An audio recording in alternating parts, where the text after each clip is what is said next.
get started. So hello everyone and welcome to another session of LinkGraph webinars. We are excited to have you here. If you don't know me, I'm Fidan Alizada, Marketing Manager at LinkGraph, and I will be your host today. Today we are focusing on the ultimate guide to reducing churn through customer experience with our featured speaker, Sarah Karwisch. As a Director of Customer Success, Sarah brings over 10 years of experience in client management and the success to the table. She has successfully managed high-needs clients, including several Fortune 500 companies. She has a proven track record of delivering exceptional results at LinkGraph. And also, throughout the webinar, we would love to hear from you. So make sure you leave any questions that you have in Q&A section. And we're going to have a bunch of engagement questions throughout the webinar. And let's get started. All right, wonderful. So hello, everyone. Thank you so much for coming, for spending a little time with us today. I hope what we do is valuable to you. And so we're just going to jump right in. So this is just a little bit about me. I'm the Director of Customer Success, and like being involved in my client success, like back when I was an account manager, is one of the reasons I've gotten like so good at retaining clients. I'm also a previous Director of Content and SEO, which means like I know exactly what it takes to like get a client like set up, prepared, like designated goals, getting everything set up perfectly so that they can achieve success and see their success on like an actual scale. And then I'm also a mom to 3 girls, and they are 13, 8, and 5 right now, almost 6. And unhappy clients take up a lot of time, and I want to spend more time with my family. So that's why I've set up so many things to make sure our clients stay happy without needing interactions with me necessarily.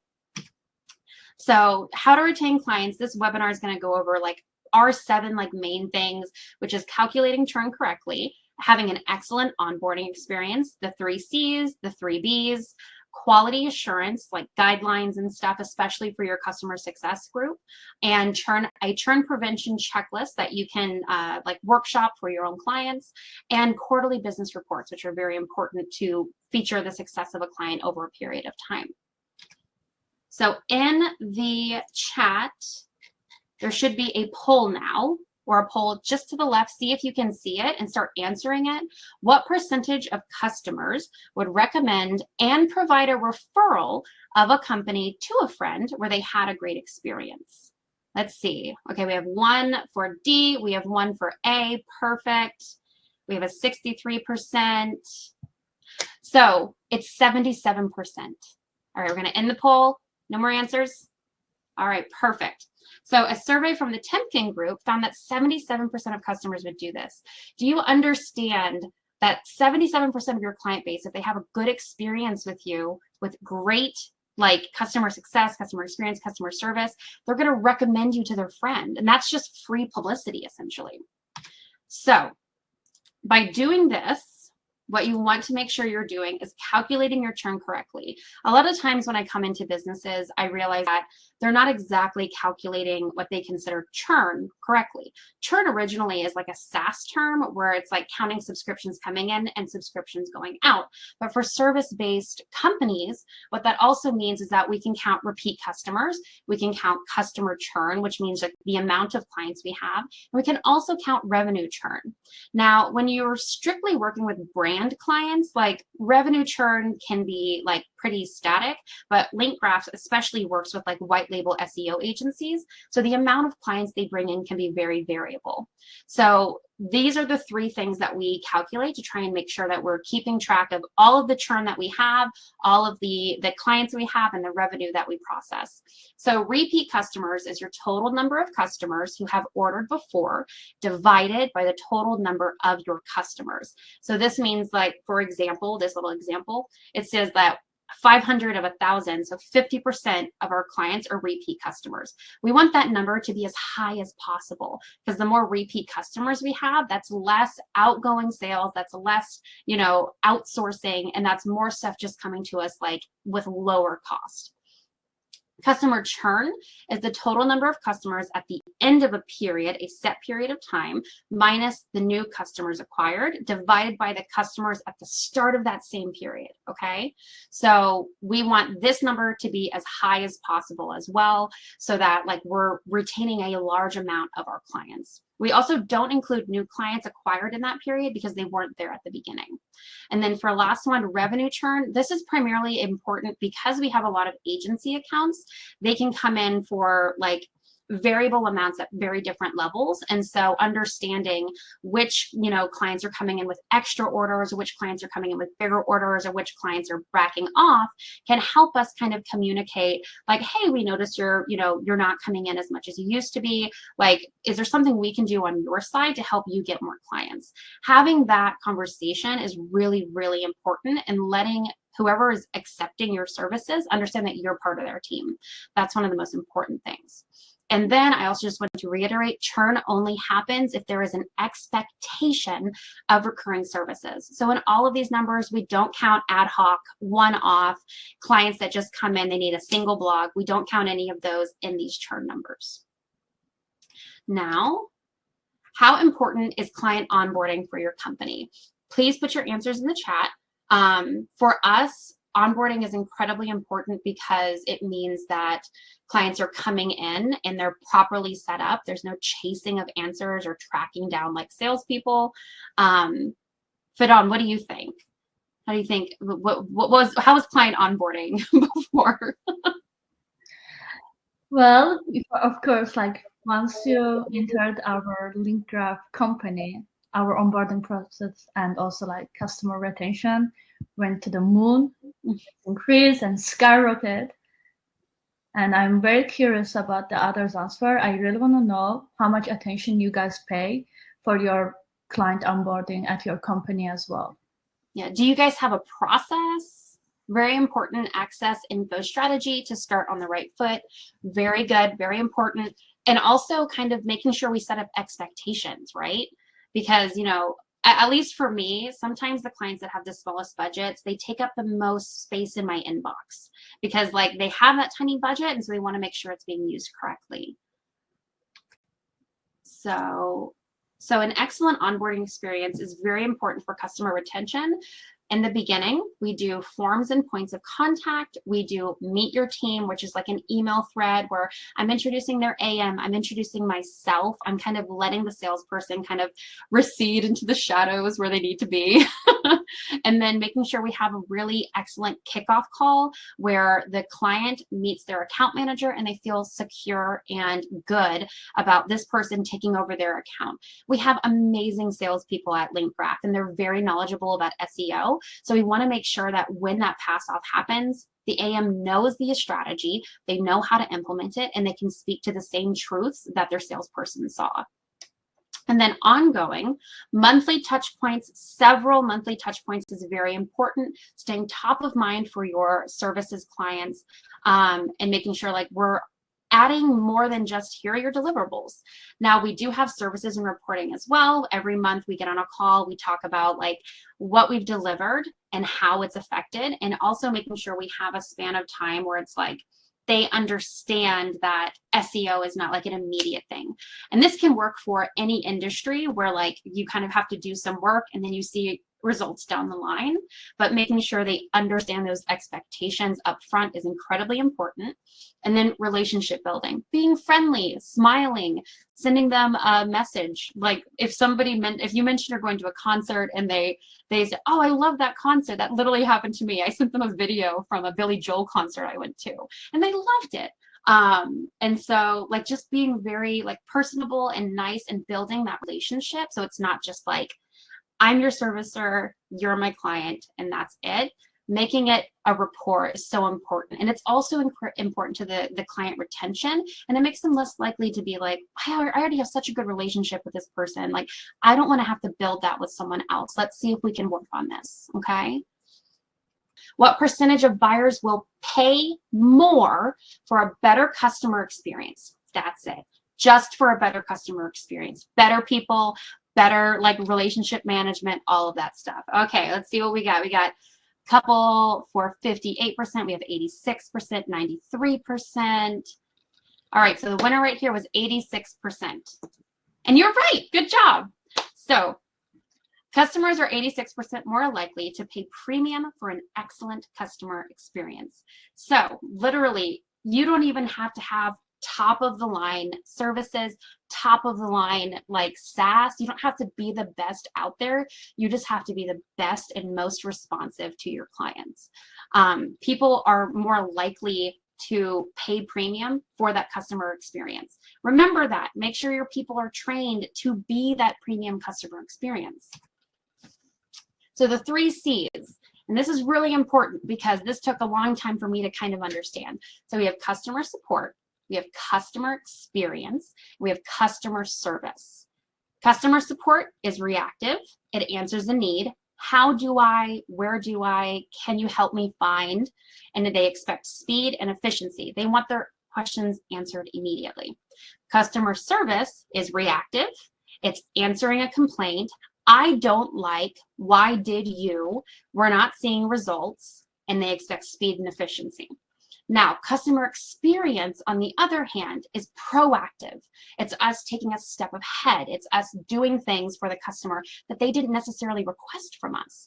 This is a proactive, it builds that relationship. They like thoroughness and connection. They're not expecting that from a service provider. They're not expecting that from a vendor. You have to offer that. It's part of that premium experience that they're willing to pay more for. So do you guys on your side, in your like little sections, your agencies, your businesses, do you understand and do you have like do you focus on the customer experience, or are you more reactive? Do you wait till somebody doesn't like something, or do you wait till somebody's confused? Drop your answers in the chat. Customer experience for us, okay, having a client account manager role helped this immensely. Yeah, that's very true. Having somebody that's like the point of contact is so important. Trying to get the entire organization to focus more on proactive experience instead of reactive service support. Perfect, love it. So Rebecca says we're definitely more reactive right now. So we can work on that. It's setting up those like bullet points of like setting up those monthly touch points, setting up that like, hey, I noticed this. And it doesn't take too much time most of the time. It's pretty quick, especially Rebecca. What service are you in, Rebecca? Marketing for B2B SaaS. Okay, perfect. So the way to do that, especially for SaaS companies, is over communicating like how to use your SaaS. At least for us, like we have Search Atlas. It's an amazing SEO software. We have marketing in the beauty industry. Okay, so for instance, our SaaS Search Atlas, like what we do is like we have an entire YouTube channel of demos. We also offer live chat in there like as it's happening. And the way that we're like customer experience based instead of just support or service is that we send updates on a monthly basis of all the new tools we're rolling out. We ask them how they're enjoying it. We have beta testing groups for people to come in and help us plan our roadmap with them. So those are just a couple ideas for Rebecca. Valerie, once again, customer experience is really important.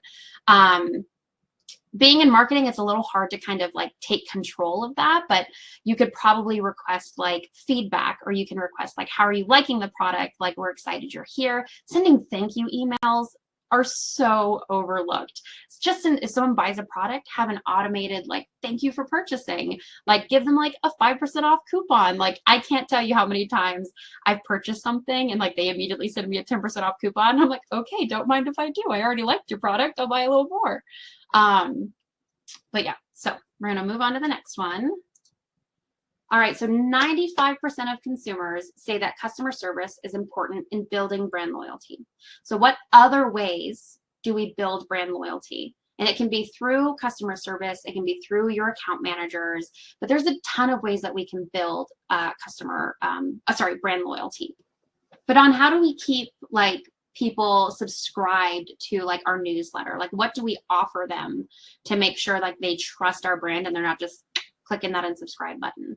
We make sure that like we give them, the main important thing is giving the value to our newsletter. We are trying to literally touch base our subscribers' pain points, realizing that what are the trends, what are our users are dealing with in the industry, the problems, and we are not trying to So we are trying to give them information, the knowledge in the industry, so they can make a clear and like more like relevant mind on how, which way they should go for. I love that. Very similar to, because Fidan doesn't primarily handle accounts, but it has the same thought process as an account manager or somebody dealing primarily with customers. There's almost like a precedent where like you have to upsell.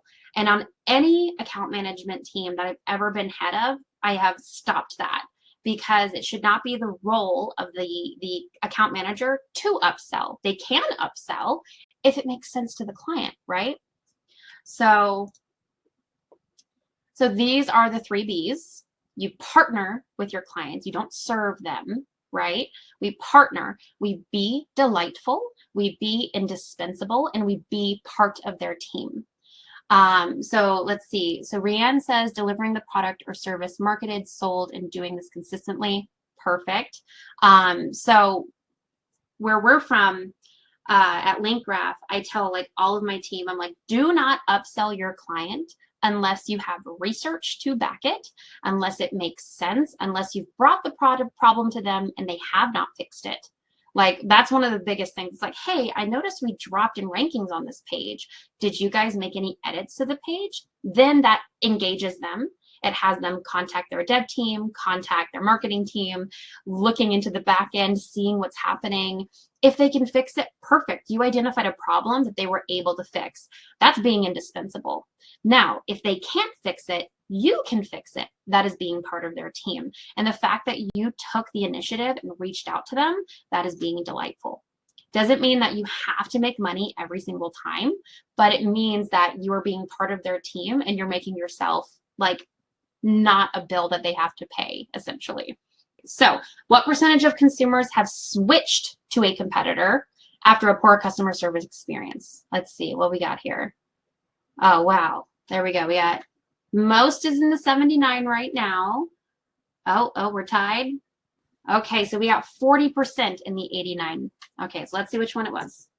It was the 89%. You know, I thought most of you would go with 79. I'm proud of you. C's don't get these degrees. So don't lose customers to competitors due to poor customer quality assurance guidelines.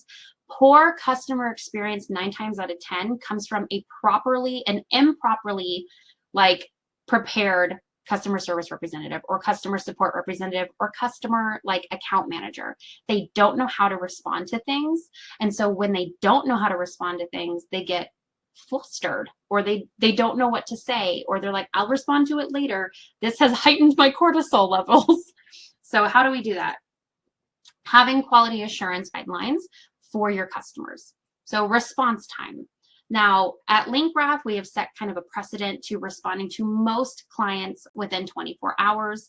Does this get answered every single time? No, but if you have excellent customer service and excellent customer experience relationships, then the 24 hours can be a little bit variable. Having your AMs, your account managers, understand that their tone can easily be misinterpreted so easily through email, through text, through Slack. I say this a lot to our like web dev team, who are normally very logical minded, and they're very to the point, and they're like, this is broken, it needs to be fixed. And I always say, hey, can you soften that a little bit before you send it? Can we put like an exclamation point or like maybe a comma?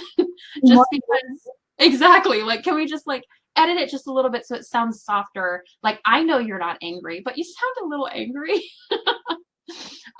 So make sure your account managers and anybody that's dealing with your clients understand that their tone needs to be essentially softened in text, especially with our more direct people, logically minded, like the people that aren't normally interacting with your clients, like your account managers, but any supplementary team, which are all vital. They all need to understand how to communicate the proper tone via like text, essentially. Not like texting, but like email, writing things out. And then problem resolution is super big. Try to resolve any issues or complaints in as few emails as possible and as few calls as possible. However you do it, chat box, whatever it is, have the resolution done in that first interaction. Customer satisfaction, I'm pretty sure, goes up a huge amount if you're able to resolve their issue in one communication. If they, every time they reach out, this little percentage, I feel like it goes up. So like if it's 2 emails, it goes up a little bit higher. If it's 3 emails, it goes up a little bit higher. Don't lose to competitors. Just don't. Answer the problems, make the resolutions, and just commit to a better customer experience. All right, so companies lose 1.6 trillion per year due to customer churn. But more than 2 out of 3 companies have no strategy for preventing customer churn. Do you guys have churn prevention initiatives? And do you even understand like how important they are and how easy they are to enact? Yeah, so many times for us, we'll cover it a bit more on the next slide, but so many times for us, we will have like a client just get concerned or like misunderstand something, and then like we have a checklist that we go down that hits everything. Oh yeah, Rebecca, Teddy, come on, it's so easy. We have a Google Doc that we just make copies of every time a client is churning or like about to churn. And then like we go down the Google Doc, we make the little check boxes, and then it has saved so many clients from just churning. Most churn concerns, that's what we call them, churn concerns, end up being a client that doesn't understand what they're paying for, which should be easy to fix. A lot of the times it happens when like we have one person working with us for an agency, that person leaves, somebody else is replaced by them, and then they don't understand what we do. And so it's almost like a repitching in a way of just explaining to them what link building is or what a content strategy is or all of that from the top down. We had a client that the same situation happened where somebody took over that marketing department, and they said, I see we're paying you for link building. What are you building on our website? And they thought, because they didn't understand or know what link building was, that we were literally building pages on their website. And so it was a whole conversation of understanding like, oh, no, this is a supplementary service to help your SEO and your SERP rankings. And so once again, just communicating. So our churn prevention checklist. So at the top of the thing, it helps your account managers feel empowered when the client begins to churn. It should detail what are like warning phrases like we have on our churn prevention checklist. It's like, we're recalculating the budget, or we need to reassess services, or what am I paying for? That's more of an agitated one. Normally especially when you're working with a third party or middleman with like brands or agencies, it's because their client isn't seeing like the success that they wanted to see. And so they're turning it back on us. So all we have to do is prove we did our job, show them where the growth is, and then give them a strategy moving forward. We don't have to prove that they paid well. We just have to prove that we showed results. It gives the account managers an actionable plan as to how to go through churn, because churn is not 100% preventable. It never is. Companies get acquired, budgets change, new people come in, older people move out. Like there's always something. We hate it every time someone's like, oh, we're bringing everything in-house, and we're just like, no. It always happens one way or another. But going through a checklist and making sure your AM feels empowered and feels like they're covering everything that they could have potentially missed is a really good thing to have. And it also allows your account managers to pull people into the churn concern, because for a lot of account managers, when they lose clients, it's seen as like, what did you do wrong? And any team that I'm ever like the leader of, I make sure that they understand that it can happen. We will prevent it to the best of our abilities. If they did something wrong per se, that's a coaching thing. Nobody's going to get in trouble unless it was a blatant or like really bad thing. That has literally never happened on my team, but like we have stuff in case that does happen. But pulling in other team members like leadership, like myself, or like somebody from web dev, bringing in other people helps show the client that they're not just paying for an account manager, they're paying for an entire like company of outsource, so that they don't have to pay a salary, they don't have to pay benefits, they're paying for a web dev company and SEO, and they're paying for like design, like they're paying for everything. And so by pulling in those team members, like it helps them understand that like the value benefit essentially. So we include, like, these are a couple steps. They're much more planned out in the Google Doc, but create a growth plan. So the first sign of a client potentially churning is, okay, so they're wondering where their money's going. They're wondering how they're making money. Like, we need to do a growth report. So we have our SEO campaign managers create a growth report where it shows them, this is where you started and this is where we are now, this is what we've seen, and these are the next steps moving forward. Then we also, if that conversation doesn't really work, be like, hey, I totally understand that you have concerns. I've looped in Sarah, our director of customer success, and she's going to personally take a look at your account and see if we can bridge this gap. And sometimes the gap is budget.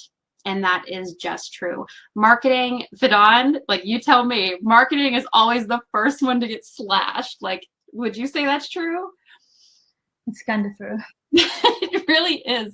And I think it's such a backwards way to think of things when marketing is really the thing that's bringing you more leads. It's bringing you more customers.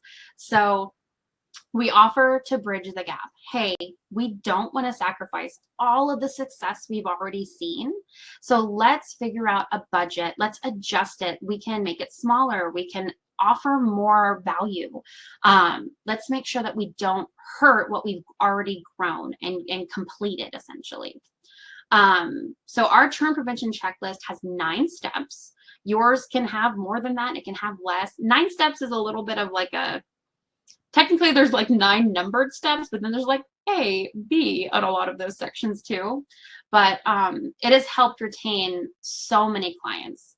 And like we have lost some clients. I'm not going to say it's 100% effective, but having that step in your churn concern process, having your churn initiatives set up for your account managers will definitely help you retain clients and have a better eye on what's going on. Because I don't know how it is at everyone else's agency, but before I got here, it was kind of like, here's a client, and then they did their best. They did whatever they could, but it was very Wild Westy in the back for the account managers. Now, by having all of these standards and having everything streamlined, we all communicate, we all understand like what we're supposed to do, how we're supposed to do it, and we can work as a team and support each other instead of each person being their own little pod. Does anybody have any questions about the churn prevention checklist, how to kind of build your own, if you guys wanted, because this is like a really important part. Drop any questions in the chat. We're going to have a question slide at the very end. So we can go through any questions that you have. You can bring up specific clients, specific situations. Like, I would love to kind of help you workshop and work through like a couple things that you guys are concerned about. All right, so how do you prove your customers' success? So I'm director of customer success. And how do you prove your customer success? How do you prove your worth? How do you prove you did your job? And so making sure that we have these little reports are very important. Do you guys do any type of monthly reporting? Do you do weekly reporting? Drop in the chat like what you guys do, how you guys move forward, and just kind of like what you guys experience with your clients. What kind of problems do they say? Like what are those like inflammatory statements that I was talking about earlier, where it's like, what am I paying for? Or what if, like, who was it that was doing like the blogging? Like who, like, has a client ever asked you what's a keyword? Like, has that ever happened? And you're just like, how do I even answer? And so like in each group of whatever you're working on, marketing, services, like development, each of you will have different types of what customer success is and tracking that customer success. Oh, yep, queries. Yeah, I don't know why GSC has to be like that. You know what I mean? Like, just make it, everyone calls it keywords. Like, we all know what they are. Monthly reporting with summary of successes and opportunities. Do you ever identify weaknesses or losses? And how do you approach those things? I think that is one of the things that we do a little differently at LinkGraph, is that we show them the successes and we show them the opportunities, but we're also like, hey, what happened to this page? Like, we're helping. We're helping. And like, we're doing our job and we're seeing growth in what we're doing, but we notice this other page is just tanking. And being super transparent is very vital, and it's part of those 3 B's. Like, be delightful, be indispensable, be part of their team. Identifying drops, identifying like things that aren't going right, and drilling into them is so important, and it builds that trust, it builds that brand loyalty. All right, so this is one of the biggest things that we do. We do quarterly business reports. Now, the way this is set up is very simple, and you guys can do it no matter what you're doing. The initial month, when you start services, part of that kickoff call, that meet the team, that onboarding process, is getting their initial month baseline reports. Jump into whatever tool you're using, scrape their website, find the blogs they're doing, do a keyword gap analysis, figure out what they're losing, essentially. That, especially for blogging companies, like doing a keyword gap analysis against their competitors, using those keywords to build more content, and being able to show in the next quarter at your QBR, your quarterly business report, that, hey, we weren't ranking for these keywords at all. We didn't even touch them, and now we're ranking for them. Could you be on the 2nd or 3rd page? Probably, but are you now ranking for them? Absolutely. Quarterly business reports cover 3 months. Okay, so January, February, and March. And they can also like fluctuate. They don't have to be like the first quarter. It could be like February, March, April, just depending on when your client came in.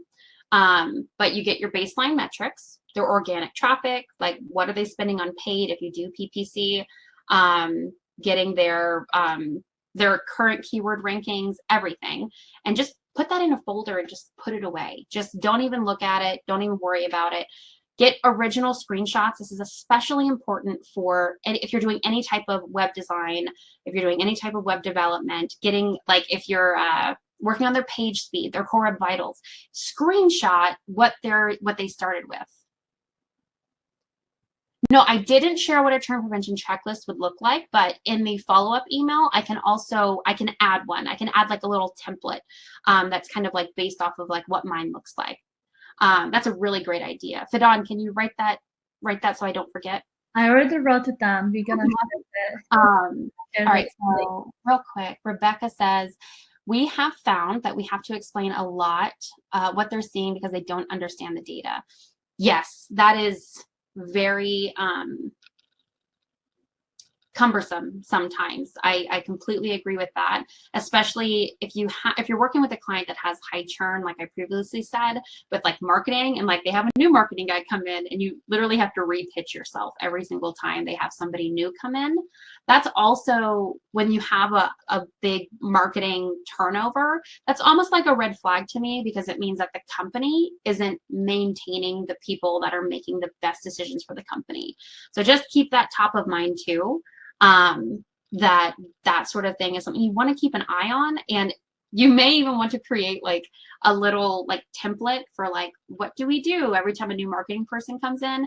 Have a Loom that you explain to like the last person, have a little PDF of like what services you're offering, offer their baseline metrics report in a previous QBR if you've been working together that long, and then that way it's not taking extra time off of your plate. It's an email send with everything that they need to know. Any follow-up questions you can answer ad hoc. All right. Also, a lot of the times, depending on the client and depending on the level of interaction or engagement they want to see, we will create kind of like glossaries almost.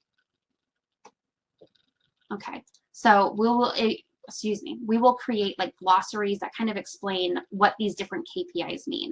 So like organic traffic, or like what a SERP is, or like what PPC stands for. So that's also really important, something you may want to consider depending on your industry. Like a blogging industry might have like content strategy. What does that entail? Like what are queries? What are keywords? Like those sort of things. And having that just ready to go, especially when you're onboarding a new client, can just take a lot off of your plate. But okay, so especially several of you mentioned that when we're setting up clients, we want to make sure we have expectations mastered.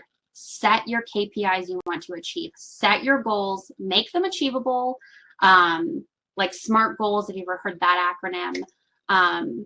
Just make sure that you're able to achieve within their budget what they want, essentially. And that's another thing that I hear a lot is like, they're like, how do they expect me to achieve these goals with this small budget? And that question in and of itself means that in the beginning of what's happening, you didn't explicitly explain what you could do with that budget. So many of us are just like, yes, please just sign the line. Please just send us the money. But we need to make sure that if we want that to be recurring revenue, if we want them to come in every single month, we need to be able to achieve, and they need to understand what we can achieve. Okay. So baseline metrics, original screenshots if doing anything on the website, developmentally, original goals that they wanted, the KPIs selected, and the onboarding. Just put everything together. And then at the end of the first quarter, and then the second quarter, and then the third quarter, we talk about our metric growth. We have a really beautiful slide where like we have like pretty much like everything laid out where we touch on all of these things. Metric growth, website improvement walkthrough, where you get like our creative director, Erin, to hop on a call and she says, hey, we've done A, B, and C. These are the befores, these are the afters. This is the growth that's been attributed to it. We also, did we achieve our goals? That's a really important slide. So that's like a slide that's divided in half that says we wanted to do this and we achieved this. And now, is it always positive? Absolutely not, because sometimes it just isn't. But being fully transparent and also attacking, like if we didn't achieve the goals, how are we going to achieve them next quarter is really important. KPIs achieved, obviously, because we have our KPIs selected in the first, and then we need to see if we've achieved them. And then having our customer engagement. Now, this is especially important for SaaS companies. So for Search Atlas, what we have is like on the back end, we can see what people are doing on like their individual logins. So we can see when they log in, when they run an on-page audit, when they run a site audit, when they're manually doing all of these tasks. And we have a little dashboard that says, hey, you ran 27 on-page audits in the last quarter. Like, how are you using those? Do you understand? Like, would you like us to walk you through like how this reads? Like, did you know that we're actually improving the export for these to be more succinct? And just having that conversation and allowing the consumer or the client to see that you're paying attention. Like, hey, they're seeing that I'm running these things and they're trying to actively make it better and easier to use. So having customer engagement for SaaS is really important. And then having goals for the next period ready to go. So, and it's a conversation. Like when we go into the QBR, we say, we achieved this. This is what we want to achieve for next quarter. What do your goals look like? Is this achievable on your time period? Okay. Okay. I think this is our last one. So we do have any last questions? We can just talk a little bit more about anything that you want. If you want me to expand on examples or any type of like thing that we've mentioned, our QBRs, our churn prevention checklist, our quality assurance guidelines, the B's, anything. Drop in the chat and we can answer any questions you have. So for something that like I normally get a lot of questions about is that, like, how do you do quarterly business reports for ad hoc services? Because normally for quarterly business reports, it's normally a managed service. But if you work in an industry that is very like, I want 5 blogs or I want a single order of this, essentially. So the way that you could, if you wanted the potential to upsell or bring them in on something more recurring or managed, what you can do is create like January, February, March, like, hey, we like looked at your data from January to March. You came in at the end of January for an order for links or content or whatever. We supplied it by like the middle of February. And as you can see, by the end of March, these keywords kind of took off. Obviously, you're probably doing stuff on your side of the website that we would love to kind of help complement. Is there anything we can do like to help move these numbers up quicker for you? And that's just it's very small, single email. Will they respond? Maybe, but it's offering that service. It's offering like being delightful, letting them know that like we're taking a look, even though they're not really paying us to do that. And it takes very little time to kind of like identify and see if there's any growth in the stuff that we've already implemented. Do you guys, how many of you do like managed services, or do you guys do like ad hoc? Do you thrive on recurring stuff, or do you do a ton of pitches and try to get large orders in? Drop in the chat like what you guys like to do. What would you say, Fidan, is more profitable? Like, what do you think? Is it recurring services or like ad hoc? What do you mean by ad hoc? So ad hoc means like off the cuff. It means I want a single order of 5 blogs, but it's not somebody that's going to come in every single month for 5 blogs. But those ad hoc orders could also be like $32,000. Like we just closed one that's like a massive like order that's for 1 month for like a ton of money, but they're variable. So can we count that? We can't really count that as recurring revenue. So it's a very like tedious balance of like making people come in every month versus like people that come in for very variable amounts. Most of our white label agencies are variable though. For me, like I would personally pick the like variable amount. You would? You would? Okay. So okay. Variable is very important, but at the same time, like what if it's only like $50 or $100? But what if there's a limit? Like there's a minimum amount that you require. Yeah, month-to-month revenue, I think, is the safest. I think because especially when you have like a large company, like you're paying salaries for like dozens of employees, having that month-to-month recurring revenue is very important because we want to make sure we can get our bills paid. I always say anything ad hoc is a bonus. Anything ad hoc is like awesome. We're so grateful for it, but we can't rely on it. Well, also, so we're kind of coming up right on the end of the webinar right now. We've got 7 minutes left. So what I can do, so we're going to be sending out we're going to be sending out all of the PDF of the webinar, the recording of the webinar. Connor has requested that we do like an example of a churn prevention checklist, which I can definitely supply. Would any of you like any other type of things or anything to be included on that I could include for you guys, or to kind of start implementing your own like client retention strategies like in-house? I want to make sure I give you guys as much as I can. Get the maximum use and benefit of industry expert. Yes, the big one-time projects are nice, but I'm always looking for good. Yep, me too. Getting that recurring revenue is it's just a breath of air, I think, to know and be like secure that more money's coming in. And that's primarily how we try to work. And especially in the industry that we're in with SEO, it can be a little like people are a little unsure, I guess, of what they're going to like be paying for. And so a lot of times like people are hesitant to like commit to like a managed campaign essentially. So it's very important for us to like get that customer experience, get the customer experience like in that relationship building, that brand loyalty, so they can trust us. Teddy asks, should we pay promote referrals from current clients? Depending on your industry, I would say yes. For a lot of our white label agencies, like if they refer, because remember, white label agencies are paying us to do like SEO services for them. They're using our software dashboard to do things. They're like putting their clients, we're white labeling our dashboard so that they can use Search Atlas for their own companies. And so like sometimes they don't want to share their secrets, but if they do, we normally give them like a link building order like on the house, or something that will be like a boon to that, obviously. You want to be careful, and I would only do it with specific customers that you have a bomb diggity relationship with. because that can be seen very easily as like if I'm not happy, why would I refer you? And like that may even trigger like a bad review.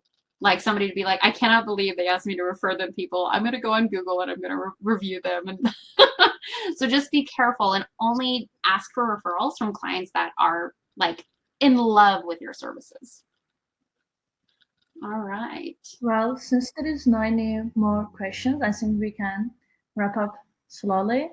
I want to say, personally, I enjoyed the webinar and it was great chatting, engaging with you guys in our chat section. And thank you so much for your great questions and joining our webinar.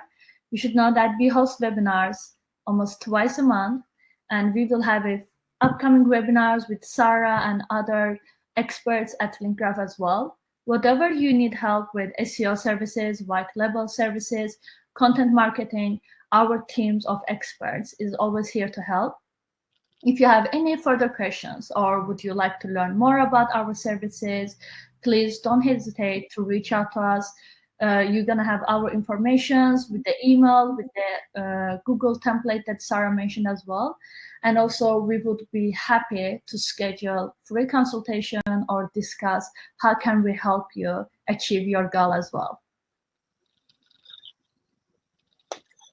All right, well, thank you everyone for coming. It has been a pleasure to speak and discuss with all of you guys, and we will see you on the next webinar. Okay, guys? Have a great Friday and weekend to everyone. See you next webinars.